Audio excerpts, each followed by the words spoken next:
Dialog antar agama di media sosial kini kerap berubah menjadi ajang perdebatan sengit.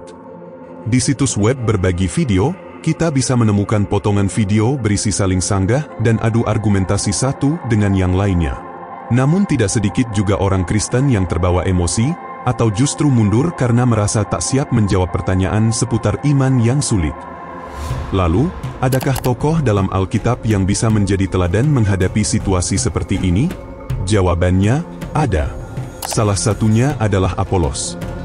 Apolos memang bukan rasul utama seperti Petrus atau Paulus, tetapi Alkitab mencatatnya sebagai sosok yang fasih berbicara, kuat dalam kitab suci, dan gigih dalam mempertahankan iman Kristen di hadapan publik. Inilah dia fakta Alkitab.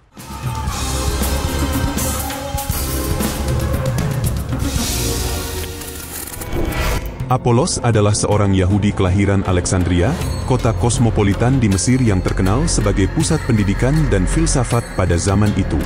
Ia dibesarkan dalam lingkungan yang kaya akan pemikiran Yunani dan ajaran Yahudi, sehingga membentuk dirinya menjadi seorang yang cakap dalam menyampaikan ajaran. Pengetahuan awalnya ini kemungkinan diperoleh dari pengaruh komunitas Yahudi Kristen di Alexandria. Apolos di Efesus. Apolos pertama kali muncul di kota Efesus, yang saat ini berada di wilayah Turki. Kisah Para Rasul 18, ayat 24-26. Apolos digambarkan sebagai orang yang fasih berbicara dan sangat mahir dalam kitab suci. Dengan semangat yang menyala-nyala, ia mengajarkan tentang Yesus. Namun ternyata, pengertiannya belum lengkap. Apolos hanya mengenal baptisan Yohanes. Artinya, ia belum memahami sepenuhnya tentang kematian dan kebangkitan Kristus serta peran Roh Kudus dalam keselamatan. Disinilah pasangan Priscilla dan Aquila berperan penting.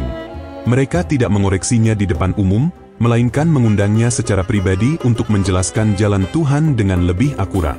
Dalam hal ini, sikap Apolos sangat luar biasa, karena dengan kerendahan hatinya, ia mau menerima koreksi, meskipun sudah dikenal sebagai pengajar publik.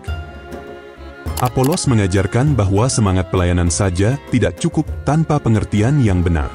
Selain itu, Apolos juga memberikan teladan bahwa kerendahan hati dan kesiapan untuk belajar sangat penting dalam pertumbuhan rohani dan pembelaan iman yang sehat. Apolos di Akhaya. Setelah diperlengkapi oleh Priscilla dan Aquila di Efesus, Apolos melanjutkan pelayanannya ke wilayah Akhaya, yang kini berada di wilayah Yunani. Kisah ini dicatat dalam Kisah Para Rasul 18, ayat 27-28, di mana dikatakan bahwa jemaat di Efesus mendorong dan menulis surat rekomendasi bagi Apolos kepada saudara-saudara seiman di Akhaya. Setibanya di sana, Apolos menjadi berkat besar. Ia banyak membantu orang-orang percaya dan sangat efektif dalam meyakinkan orang-orang Yahudi, bahkan secara terbuka membuktikan dari kitab suci bahwa Yesus adalah Mesias. Sebab dengan tak jemu-jemunya ia membantah orang-orang Yahudi di muka umum dan membuktikan dari kitab suci bahwa Yesus adalah Mesias. Kisah Para Rasul 18, ayat 28. Kemampuannya dalam berargumen dan penguasaannya atas Alkitab menjadi kekuatan utamanya. Ia tidak hanya mengajarkan, tetapi juga membela iman Kristen di hadapan umum dengan cara yang kuat dan persuasif. Kehadiran Apolos di Akhaya menunjukkan bahwa pelayanan apologetika atau pembelaan iman sudah dilakukan sejak awal gereja, dan bahwa pengetahuan yang mendalam tentang kitab suci sangat penting dalam menjawab tantangan zaman.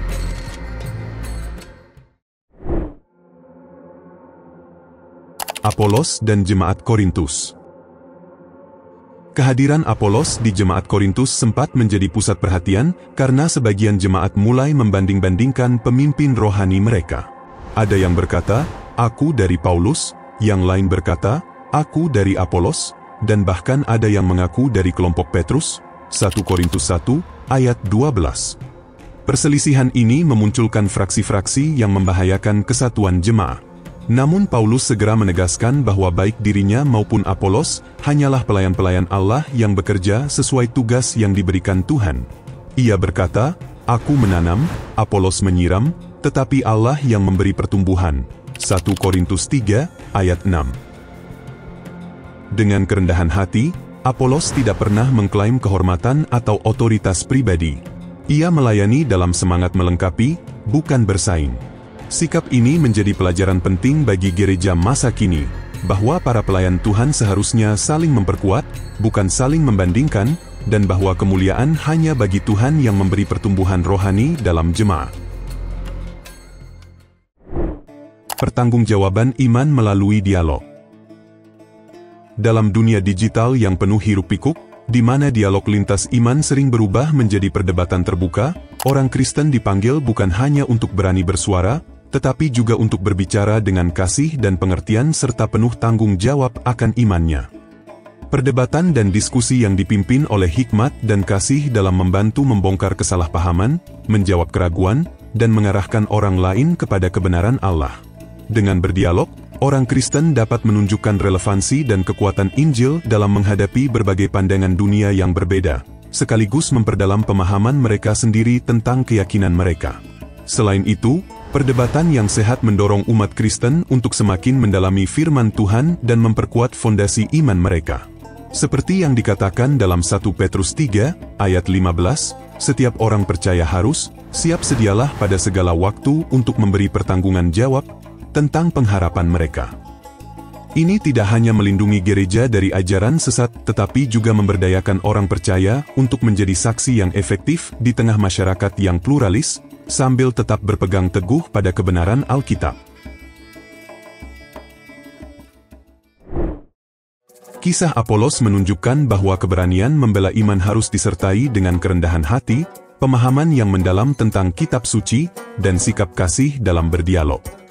Di tengah dunia digital yang penuh perdebatan, umat Kristen dipanggil bukan hanya untuk menjawab, tetapi menjawab dengan bijaksana. Seperti Apolos, kita harus siap belajar, siap memberi pertanggungan jawab, dan tetap menjaga kesatuan tubuh Kristus. Apologetika bukan soal menang debat, tetapi soal menyampaikan kebenaran Injil dengan hikmat dan kasih, demi membawa orang kepada pengenalan akan Kristus yang menyelamatkan. Anda butuh didoakan?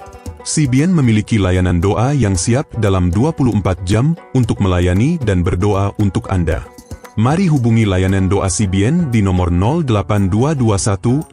082215002424. Demikian fakta Alkitab hari ini. Tuhan Yesus memberkati.